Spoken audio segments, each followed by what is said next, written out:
I mean, first of all, what is indie? That's a really hard thing to define. I think most people would say that, you know, a few guys renting space by the desk who nobody's ever heard of working on a game that they think the world needs is indie. I'm really in this because I love making video games, and because when I was a kid, the only thing I could ever pay attention to for long periods of time is video games. My name is Trevor Stricker. I've started an indie studio called Disco Pixel here in Boston, Massachusetts.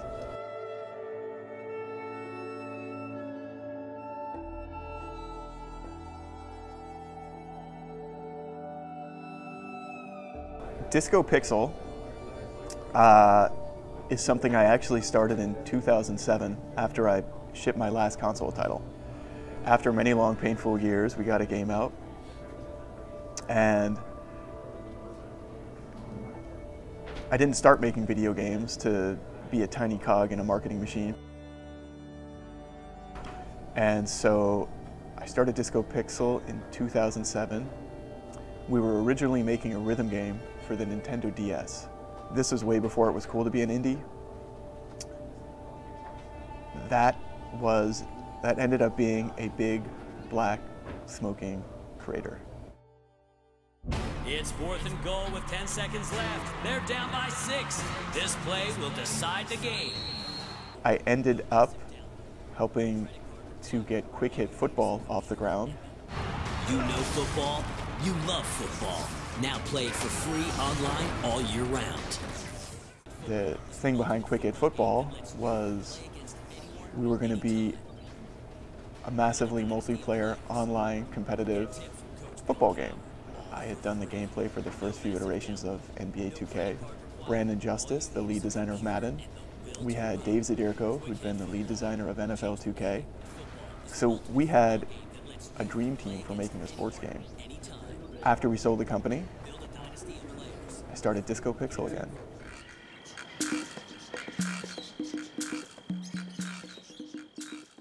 So Jungle Rumble is a rhythm RTS.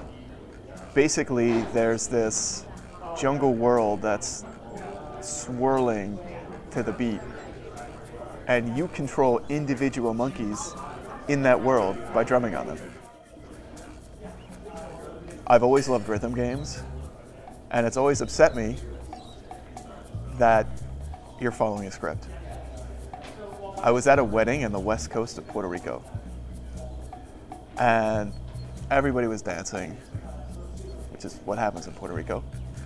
And all of a sudden the DJ stopped. And this band walked into the middle of the dance floor, started banging on drums, blowing horns. There's a guy freestyling, and they start walking through the crowd, and they would direct these horns at somebody, and then that person would like, yeah, you know, and then they direct them at somebody else, and then, you know, the mother of the bride would go, woo, and they'd start walking through the crowd, and Uncle Pedro would pick up a cowbell and follow them going, doot, doot, doot. And it was amazing. And I wanted to make a game like that. I wanted to make a game where you drum and you instigate this swirling mass of activity that builds and builds. That's the rhythm game that I thought would be cool. A lot of people, when they see Jungle Rumble, they really like the way it looks. They like the quirky, freaky monkeys. I can take zero credit for that. That's purely Luigi. Well, for Jungle Rumble, I wanted to emphasize the beat and rhythm with the art style. So I went with a very geometric, minimalist style, a lot of circles, to sort of simplify the sort of complex rhythms that were in the games, to reinforce the idea of pulsating to the player, to reinforce the rhythm that's in the game, and to help simplify what is a very complex layering of art assets. I feel the game is a natural fit for a touchscreen. A touchscreen is really easy to drum on. With something like Jungle Rumble, where there's a rhythmic grammar that you're using to control elements in the game, it's very intuitive to just tap on those elements and drum on them directly. Unity is amazing. Unity is lightning in a bottle. Before Unity, when you wrote a game, You would spend part of your time making a game, and you would spend a lot of your time figuring out why the screen is black at certain points, figuring out how you're going to swizzle your textures for the particular platform's memory format. Those were the bad old days of video game development. And now Unity comes along, and not only does it actually work, but it's mind-bogglingly cross-platform. I want to call my first child Unity.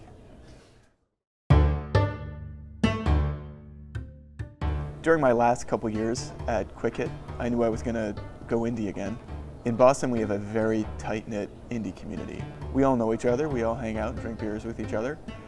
And I met Michael before he was actually one of the organizers of Boston Indies.